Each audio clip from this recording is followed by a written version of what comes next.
श्वास से हरि भजो वृथा श्वास जनि खोए, न जाने इस श्वास की आवन होय न होय। है ना? प्रीतम का कुछ दोष नहीं है, वह तो है निर्दोष। भाई उसने तो भेज दिया इस धराधाम पर कि जाओ आप भजन करो, लेकिन माया में यह जीव लिपट करके भजन भूल जाता है। राजन, एक ही उपाय है और वह है कि कर से कर्म करो विधिनाना, मन राखो जहां कृपा निधाना। प्रत्येक कर्म को करो लेकिन मन जो है गोविंद के चरणों में लगना चाहिए। तो राजा परीक्षित ने कहा कि गुरुदेव यह मन ही तो है कि जो नहीं लगता है, इसके लगाने का कोई उपाय हो तो बताइए। तब उन्होंने कहा कि देखो ये भारत भूमि है, यह साधारण भूमि नहीं है, ये भगवान की वह आत्मा है। क्या है? भगवान की आत्मा है, इसमें भगवान का वास होता है।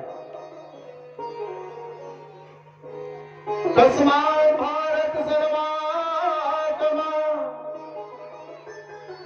भगवान ईश्वरो हरि। ये भगवान का हृदय है, आत्मा है भारत भूमि। यहाँ हमारे प्रभु श्री राम बालकृष्ण लाल जो है अवतरित होने के लिए लालायित रहते हैं, और तुम ऐसे भारत भूमि के रहने वाले हो, निवासी हो।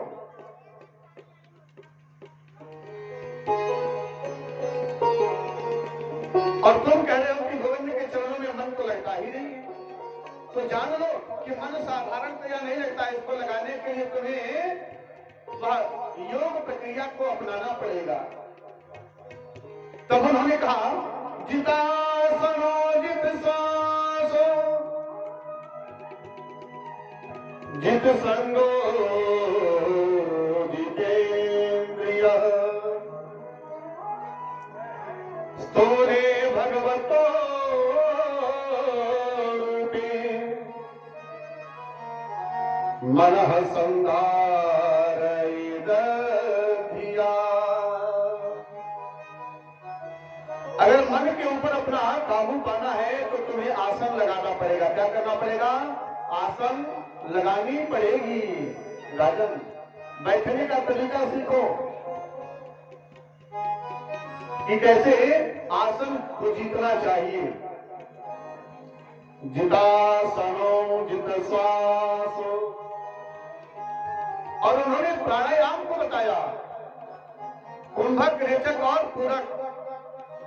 कि दाहिनी आंख की नासिका उस रंध्र को बंद करो और बाएं नाक की नासिका रंध्र से सांस को अंदर के तरफ प्रवेश करो, और ऐसा मानो कि हमारे हृदय के वह निचले स्तर भाग में अर्थात उदर में ब्रह्मा का वास है। ऐसे ही कुंभक जो है प्रयोग करो, बाएं नाक की नासिका रंध्र को बंद करो और दाहिनी नाक की नासिका रंध्र से श्वास को खींचो अंदर की तरफ, और यह महसूस करो कि हृदय में विष्णु का वास है। ऐसे ही पूरक को बताया कि तीसरी बार ऐसा महसूस करो कि तुम्हारे ब्रह्म रंध्र में वह शिव का वास है। और जब तुम प्राणायाम करना प्रारंभ करोगे ना, तब धीरे धीरे धीरे धीरे तुम्हारा मन जो है वह एकाग्रचित होने लगेगा। और जब मन एकाग्रचित हो जाएगा तो तुम्हारा आसन पर विजय वह प्राप्त हो जाएगा। आसन पर विजय प्राप्त हो जाएगा। हाँ, आसन पर विजय प्राप्त हो जाएगा। और जब आसन पर विजय प्राप्त हो जाएगा तो धीरे धीरे इस प्राणायाम के माध्यम से आप सांसों पर भी विजय प्राप्त करना प्रारंभ कर दोगे। बुरे संग का परित्याग करो और सत्संग का अवलोकन करो। सत्संग को धारण करो, मन में अच्छे अच्छे विचार उत्पन्न करो। ये हम सभी को भी करना चाहिए। सुबह में उठ करके और प्राणायाम, प्रत्याहार, ध्यान, धारणा आदि को करना चाहिए।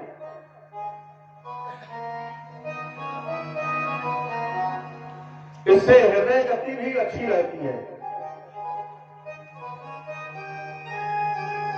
इसी को रामदेव बाबा जो है कहते हैं अनुलोम विलोम करो। क्या करो? अनुलोम विलोम करो, है ना। और हमारे वेद शास्त्रों में इसको रेचक, कुंभक और पूरक बताया गया है।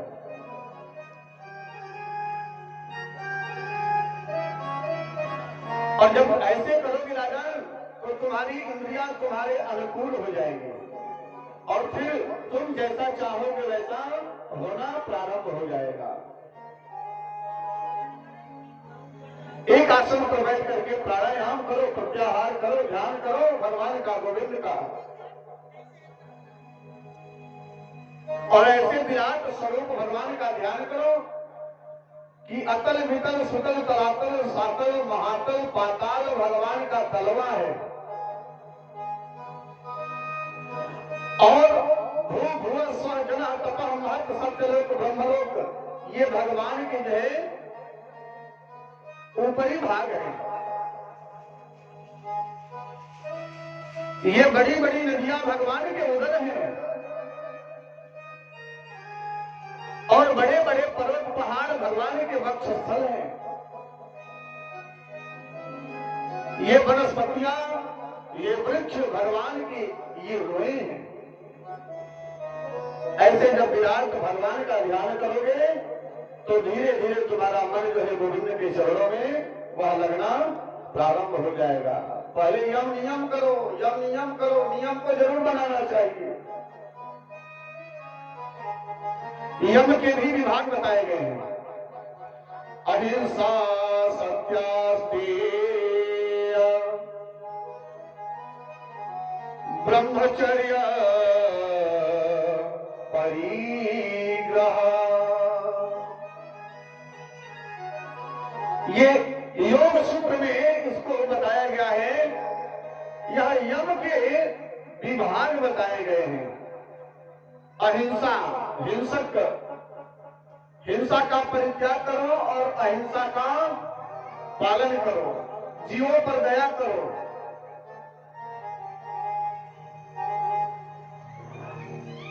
और सत्य का पालन करो, आस्ते अर्थात चोरी न करो। और इतना ही नहीं, ब्रह्मचर्य का पालन करो,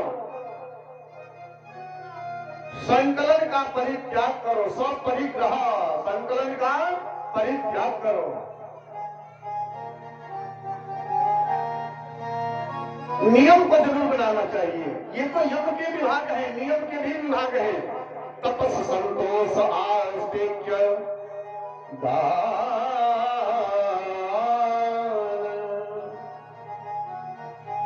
तप करो, मन में संतोष रखो, मन में संतोष रखो। जो मिला वही तुम्हारा है, जो नहीं मिला वह तुम्हारा नहीं है। उसके चक्कर में कभी पड़ना भी नहीं। और वही आधी छोड़ पूरी को धावे, पूरी मिले ना आधी पावे। जो मिला है वही पर्याप्त है, जो प्राप्त है वही पर्याप्त है। और प्राप्त को प्राप्त समझने का प्रयास कदापि नहीं करो।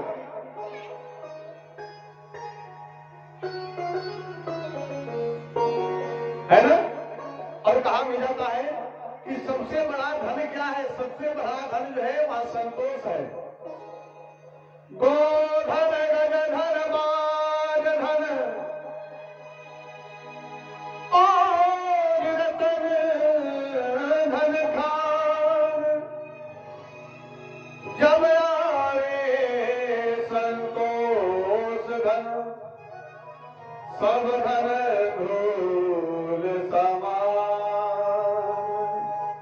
लेकिन संतोष ही तो नहीं हो रहा है आजकल के व्यक्तियों को। थोड़ा और मिल जाए, थोड़ा और मिल जाए, थोड़ा और मिल जाए, पड़ोसी का भी अपना हो जाए तब जाकर के संतोष होगा।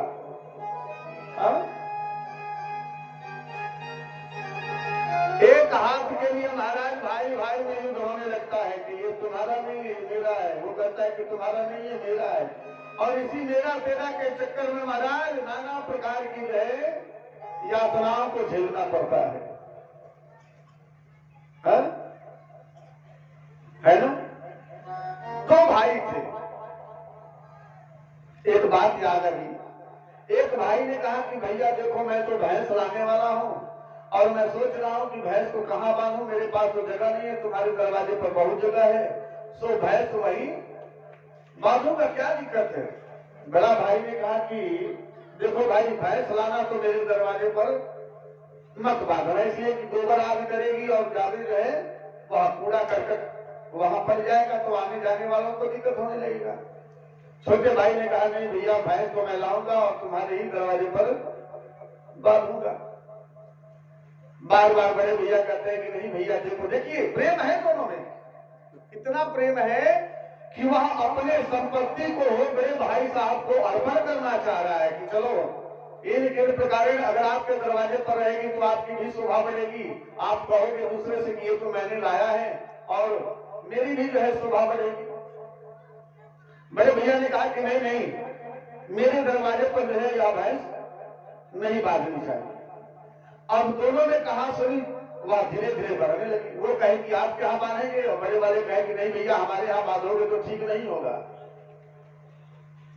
अब तो छोटा भाई ने कहा कि क्या ठीक है क्या ठीक है, जब भैंस लाएंगे बांधेंगे तब समझ में आएगा आपको। बड़े ने कहा कि देखो भाई भैंस हमारे दरवाजे पर कदापि नहीं बंधनी चाहिए। छोटे वाले ने कहा कि नहीं भैया भैंस आपके ही दरवाजे पर बंधेगी, खूंटा में आपके ही दरवाजे पर गाड़ूंगा। अब दोनों में इतनी कहा सुनी बढ़ने लगी, इतनी बढ़ने लगी कि दोनों में वह कहा सुनी जो है तू मैं में परिवर्तित हो गया। तू मुझे बांधने नहीं देगा, बड़ा कहता कि मैं तुझे बांधने नहीं दूंगा। छोटा कहता भैया मैं बांध कर ही रहूंगा, कभी जो है मेरे मन को वहां शांति मिलेगी। बड़ा वाला ने उठाया लाठी और मारा एक लाठी जोर से छोटे भाई को। मामला और कुल पकड़ लिया, भैंस अभी आई नहीं और इधर लाठी लठौल जो है शुरू हो गया। मामला थाने में पहुंचा, थानेदार ने पूछा ये बताओ भैंस कहाँ है, भैंस कहाँ है। बड़े भाई ने कहा कि यही तो कह रहा है कि लाऊंगा तो मैं आपके दरवाजे पर बांधूंगा। छोटे वाले ने कहा महाराज अभी तो मैं केवल बात ही कर रहा था, भैंस तो भी आई ही नहीं है और तब तक मेरे बड़े भैया ने लाठी चलाना शुरू कर दिया। थानेदार ने दोनों को बहुत समझाया, कहा कि देखो भाई प्रेम से रहो, अभी जो है भैंस का कोई ठिकाना नहीं और आपस में जो है लाठी में धोकर करके जो है आप लोग नाना प्रकार की यातनाओं को वह सहन कर रहे हो, सब ठीक नहीं है, जाओ अपने अपने घर। और तुम भैंस को लेकर के आना ही नहीं, इसलिए कि न भैंस आएगी और न यह विवाद उत्पन्न होगा, है ना। कहने का तात्पर्य है कि मन में संतोष को धारण करना चाहिए। गोधन गज धनबाज धन और रतन धन खान,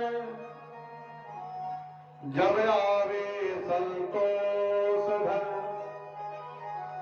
सब धन ढोल समान। ये नियम की जो है विशेषताएं बताई गई है कि तपस्या तपस संतोष आस्तिक्य, अपने आप को ईमानदार रखो, ईमान के बना करके रखो अपने ईमान को,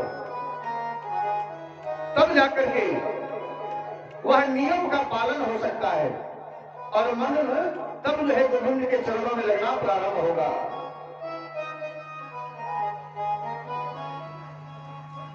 राजा परीक्षित ने कहा कि गुरुदेव अब तो मैंने आसन लगा ही लिया है, अब जो आपको कहना है मुझे कहिए, मैं पालन करने के लिए तैयार हूं।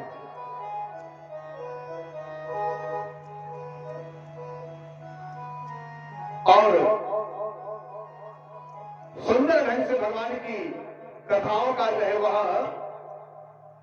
अवलोकन कराते हैं राजा परीक्षित को।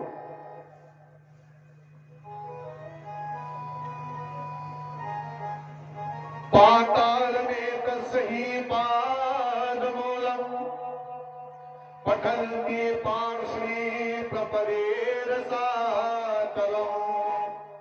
उस विराट स्वरूप का अवलोकन कराया है कि अतल वितल सुतल तलातल रसातल महातल पाताल जो है भगवान के तलवे हैं। ऐसे सहस्त्र शेरिका पुरखा साक्षा सहस्त्र पादा सभोम अष्टुलम्मा, ऐसे विराट स्वरूप का मन में जो है अवलोकन करो राजन, और धीरे धीरे जो है तुम्हारा मन जो है गोविंद के चरणों में लगना वह प्रारंभ हो जाएगा। राजा परीक्षित ने कहा श्री सुखदेव जी से कि गुरुदेव, भगवान यह पूरी सृष्टि कैसे बनाता है? पूरी सृष्टि जो है यह प्रभु ने कैसे बनाई? और जो आप मुझे सुना रहे हैं, मैंने यह सुना है कि यह भागवत धर्म का उपदेश है। सो भागवत धर्म का उपदेश सर्वप्रथम किसको किसने प्रदान किया, इसे तो आप बताइए ही नहीं। तब जाकर के उस श्रीमन नारायण की कथाओं को करना प्रारंभ करते हैं श्री सुखदेव जी महाराज ने। और उन्होंने कहा कि एक बार जानते हैं सृष्टि में कहीं कुछ भी नहीं था, तो श्रीमन नारायण ने उस परम ब्रह्म ने जल को बनाया, और उस जल ने उस नार में जो है अपना भवन बनाया। अयन नाम पड़ गया नारायण। नारायण जो है जल में वह विचरण कर रहे हैं। एक समय उनके मन में यह भाव उत्पन्न हुआ कि एको हम द्वितीय नास्ति, अब एक से मुझे अनेक होना चाहिए। एको हम बहुश्यामी, एक से अनेक होना चाहिए। और सोचते सोचते विचार करते करते उनके नाभि कमल से एक सुंदर वह कमल का तंतु प्रकट हुआ और वायुमंडल में वह फैल गया। कुछ दूरी ऊपर गया, सुंदर एक कमल का पुष्प जो है उस पर खिला, और चतुर्मुख को धारण किए हुए भगवान की माया के अनुसार ब्रह्मा जी प्रकट होते हैं। कौन प्रकट होता है? ब्रह्मा जी। सालों बीत गया, ब्रह्मा जी को समझ में नहीं आई कि मैं कौन हूं। ओ हम करते रह गए। उस कमल किनारे में जाते और लौट करके ऊपर आकर के बैठ जाते, लेकिन उनको पता नहीं चल पाता कि मुझे किसने बनाया है, किस हेतु बनाया है। तब जो है उनको दो अक्षर सुनाई दिया, स्पर्शेषु यत् घोरस में कविल्तम निष्किंचना नृपयग धनम निरो। तो और प या दो अक्षर जो है उन्हें सुनाई दिया। ब्रह्मा जी ने विचार किया कि मुझे तपस्या करने की बात को यह बता रहा है कि मुझे तप करना चाहिए। क्या करना चाहिए? तप करना चाहिए। और तब जो है ब्रह्मा जी ने तप करना प्रारंभ कर दिया। तप करना प्रारंभ कर दिया। और जैसे ही ब्रह्मा जी ने तपस्या करना प्रारंभ किया तो भगवान स्वयं जो है वह परम ब्रह्म प्रकट हो जाते हैं ब्रह्मा के सामने। और उन्होंने चतुश्लोकी भागवत को प्रदान किया। कैसे प्रदान किया? आज ब्रह्मा जी से भगवान ने कहा कि देखो, मैं आपको जगत का अधिष्ठाता बनाता हूं, आप सृष्टि की रचना कीजिए। ब्रह्मा जी ने सोचा और भगवान से कहा कि प्रभु इतनी बड़ी सृष्टि है और आप इन सृष्टि का मुझे अधिष्ठाता बनाते हैं, मैं कैसे इसका पालन कर सकता हूं? तो भगवान ने ब्रह्मा जी को समझाया है उसी चतुश्लोकी भागवत के माध्यम के द्वारा, और कहा अहमेवा समेवा नान्यद शद सत परम पश्चाद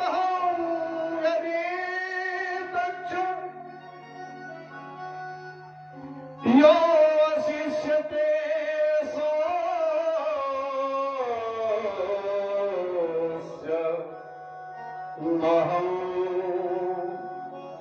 ऋतेर्थ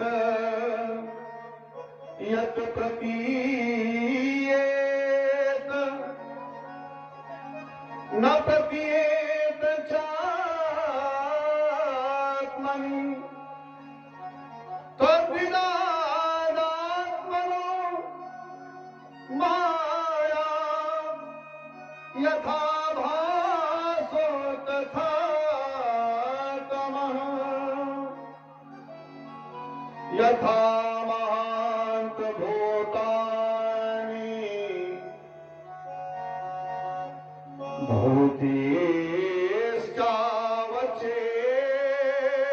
भूतेश्चावचेष्वनो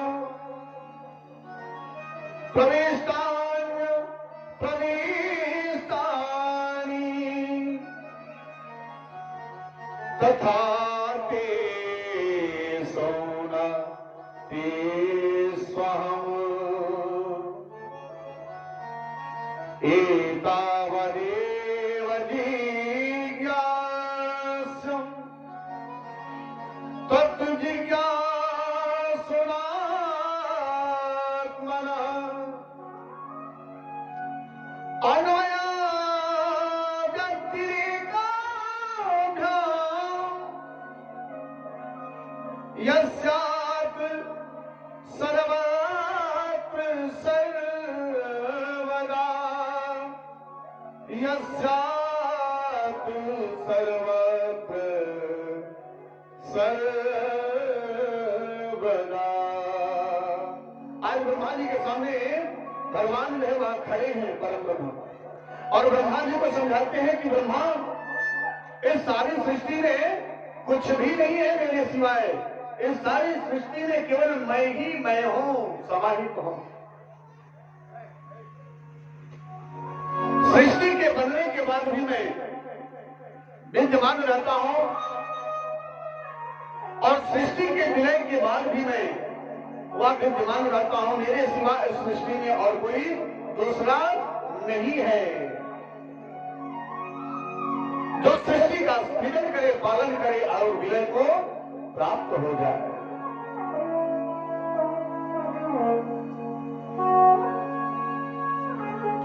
जिस प्रकार से स्वर्णकार सोने की ईंट से नाना प्रकार के आभूषणों को बनाता है, वैसे ही मैं इस सृष्टि में रहते हुए सारे सृष्टि का मैं सृजन करता हूं और उनके साथ मैं क्रीड़ा करता हूं। और जब मेरी यह इच्छा जाहिर होती है कि अधर्म बढ़ गया, तो इस सृष्टि का मैं विलय करने के लिए तत्पर हो जाता हूं।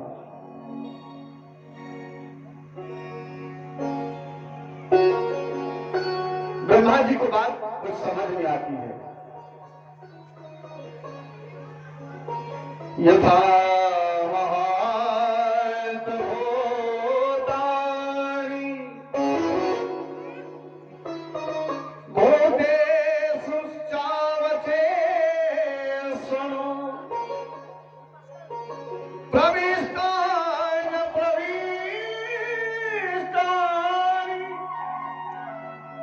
तथा ते सुनते स्वहम्। यह मेरी माया है कि मैं 5 तत्वों से इस सृष्टि की मैंने रचना किया है।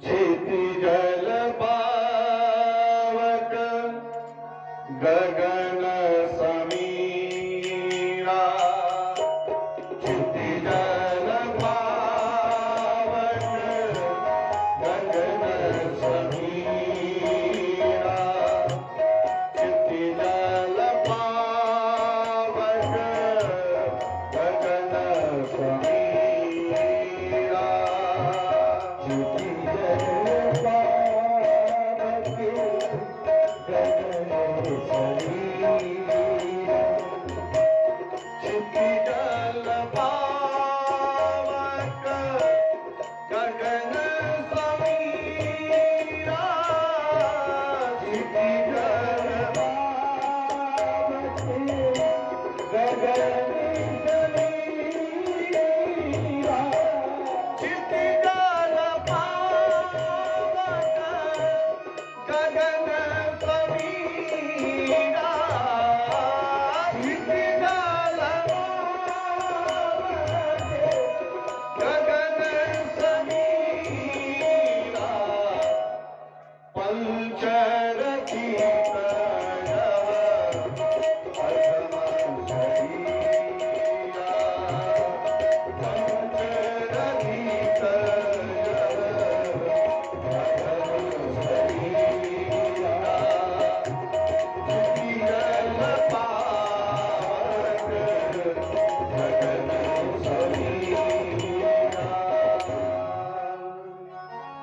पांच तत्वों से जो है सृष्टि बनी हुई है। हमारी और आपकी ये जो शरीर भी है वह पांच तत्वों से ही निहित है। पंचरचित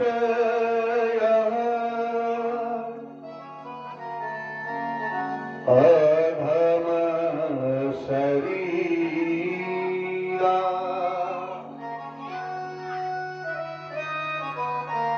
है ना।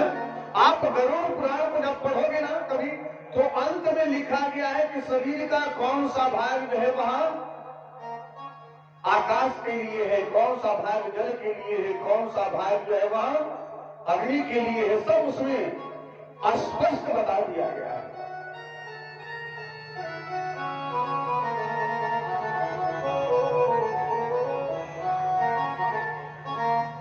हे ब्रह्मा, इस सारी सृष्टि में जो है मैं ही मैं हूं।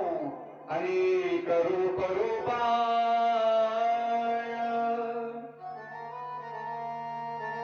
विष्णवे प्रभु विष्णवे,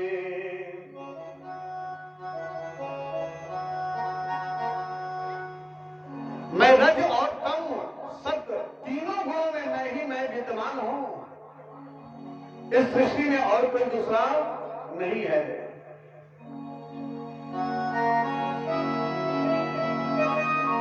ब्रह्मा जी वह बात समझ जाते हैं। आज भगवान ने चतुश्लोकी भागवत प्रदान किया है। बोलिए भक्तवत्सल भगवान की। अच्छा राजन, ये बताओ कि भगवान ऐसे परम ब्रह्म जो है किसको पहले मिलते होंगे? राजा परीक्षित ने कहा कि गुरुदेव, जो पवित्रता के साथ दिन में 3-4 बार स्नान करने के बाद गोविंद का गुणगान करते होंगे तो भगवान उनको पहले मिलते होंगे। श्री सुखदेव जी ने कहा राजन, बस तुम ही बात जान रहे हो। अरे कोई भीड़ की रात को महीने महीने जो है स्नान ही नहीं करते और स्वयं जो है भगवान उनको चढ़ करके दर्शन दिया है गंगा में जाकर के। तब जो है राजा परीक्षित ने कहा कि महाराज, अगर ऐसे व्यक्ति को भगवान दर्शन नहीं देते होंगे तो भगवान जो है वहां विद्वता को देखते होंगे, जाति बिरादरी को देखते होंगे और बड़े बुजुर्गों को वहां दर्शन देते होंगे। तब भगवान श्री सुखदेव जी ने साक्षात आज जो है राजा परीक्षित से कहते हैं कि व्याधस्य चरणम ध्रुवस्य च वयो विद्यागरेदस्य का काजात विदुरस्य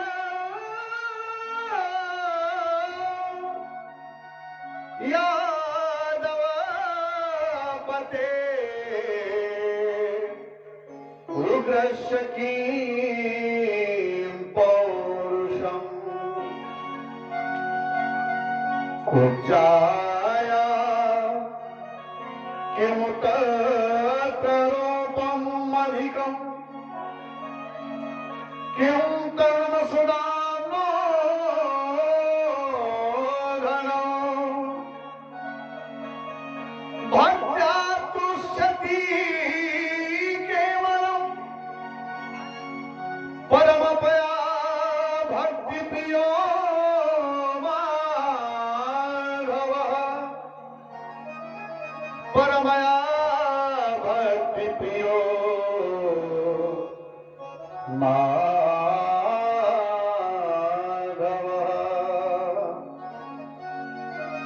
अरे राजन, अगर भगवान जो है वह बड़े बुजुर्गों को देखते हैं तो 5 वर्ष के ध्रुव को जो है भगवान ने साक्षात दर्शन दिया है।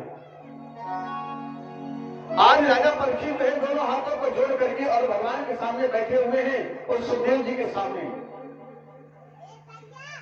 और कहते हैं कि अगर जाति बिरादर देखते हैं तो भगवान जो है विदुर की यहां जो है वह केले के छिलके का भोग कैसे लगाते हैं। आजाति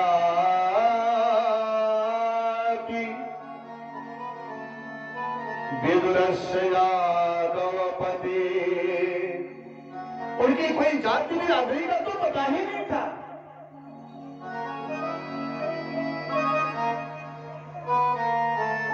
और अगर सुंदरता को देखते तो कुंजाया की रूपम अधिक क्यों तद सुदामो धनम। अगर रूप सौंदर्य माधुरी को देखते हैं तो वह शैलेंद्री जो 3 जगहों से टेढ़ी थी, भगवान ने उसे दर्शन दिया और उसे कुरूप से स्वरूप बना दिया, सुंदर बनाया भगवान ने। अगर धन का वह ध्यान देते तो सुदामा जो है वह तो भगवान का परम भक्त था, उसके पास तो धन था ही नहीं, और भगवान ने उसको सब कुछ अर्पण कर दिया, सब कुछ अर्पण किया। क्या नहीं दिया भगवान ने?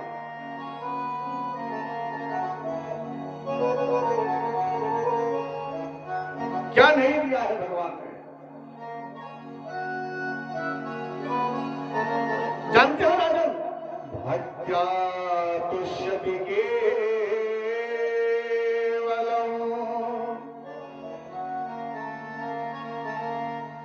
परमया भक्ति प्रियो माधव,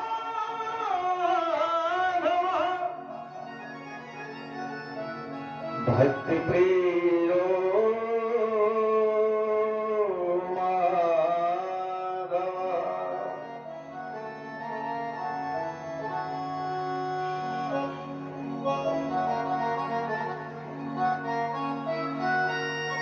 जैसे ही इतनी सी बात आज राजा परीक्षित ने सुना, आज चरणों को पकड़ लेते हैं सुखदेव जी के और कहते हैं कि गुरुदेव भगवान, आप ये बताइए कि मेरे प्रभु जो है उस विदुर जी के यहाँ कैसे जो है केले के छिलके का भोग लगाते हैं। इस कथा को जरा विस्तार से तो बताइए आप।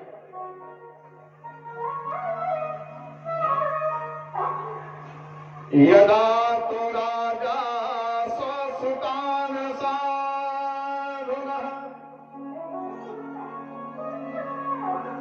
देखिए ये लगन होनी चाहिए। आहा, वाह भाई बचरू जी, भगवान की भक्ति आपको ऐसे ही बनी रहे। मैं यह आशीर्वाद दे रहा हूं, आप सदा सदा ऐसे ही बने रहे प्यारे। ये मैं आशीर्वाद दे रहा हूं आपको इस व्यास गद्दी से।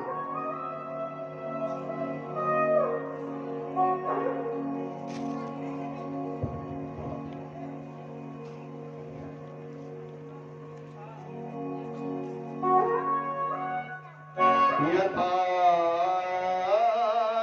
राजा स्वसासुता साधून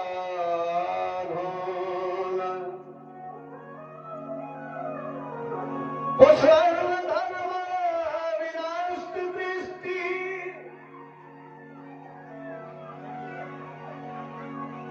जिस समय महाभारत का युद्ध होने वाला था और भगवान से रहा नहीं गया, वह जान रहे थे कि युद्ध की विभीषिका जो है वह ठीक नहीं होगी, परिणाम जो है युद्ध का हमेशा वह खतरनाक होता है। आप लोग इस समय देख रहे होंगे रूस और यूक्रेन की, इसमें साधारण लोग जो है, साधारण बड़े बुजुर्ग जो भी बाल बच्चे नर नारी जो भी हैं वह मारे जा रहे हैं, घर से बेघर हो जा रहे हैं, खाने के लिए उनको अन्न नहीं मिल रहा है, पीने के लिए जल नहीं मिल रहा है, तरस रहे हैं लोग। द्वारिकाधीश ने विचार किया कि युद्ध की विभीषिका या ठीक नहीं होगी, मुझे शांति दुर्ग बन करके वहां जाना चाहिए। सभा लगी हुई थी, धृतराष्ट्र राज्य सिंहासन पर आरूढ़ थे और राज्य के मंत्री विदुर जी महाराज थे। उस समय विदुर जी राजा धृतराष्ट्र को समझा रहे थे कि राजन, अगर परिवार का कोई बच्चा ऐसा निकल जाए जिसकी वजह से कुल परिवार का मान सम्मान जो है धर्म संकट में पड़ जाए, तो ऐसे पुत्र का परित्याग करने में कोई दोष नहीं है। ऐसे पुत्र का परित्याग कर ही देना जो है वह चाहिए। और इतनी सी बात दुर्योधन सुन जाता है, आकर के उतावलेपन में विदुर जी से कहता है कि विदुर जी, आप मेरे ही टुकड़ों पर पलने वाले हो और मेरे ही प्रति जो है मेरे पिताश्री को भड़का रहे हो, ये ठीक नहीं है। आज से आपका यह मंत्री पद जो है वह खत्म होगा।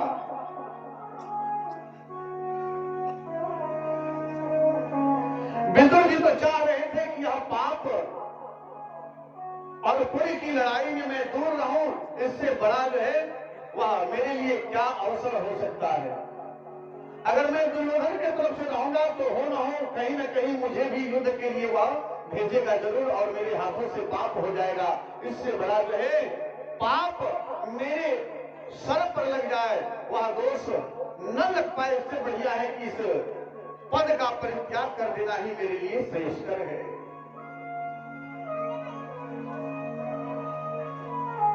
और विदुर जी महाराज उठ करके वहां से चल देते हैं। तभी अगले दिन जो है पूरी जो है हस्तिनापुरी को सजाया जाता है। पूरी हस्तिनापुरी को सजाया गया है, पूरी हस्तिनापुरी को सजाया गया है। विदुर जी अपने स्वभाव पत्नी को लेते हैं और एक पेड़ कुटी बना करके वहां रहने लगते हैं।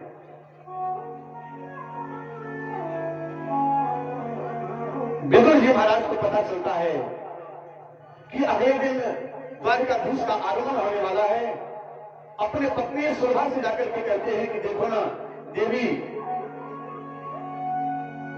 आज मैं अपने पद से च्युत हो गया और कल जो है द्वारिकाधीश का आगमन होने वाला है। अब मैं तो इस लायक भी नहीं रहा कि उस राज्य में जाकर के और द्वारिकाधीश को मैं देख सकूं, उनसे मिल सकूं।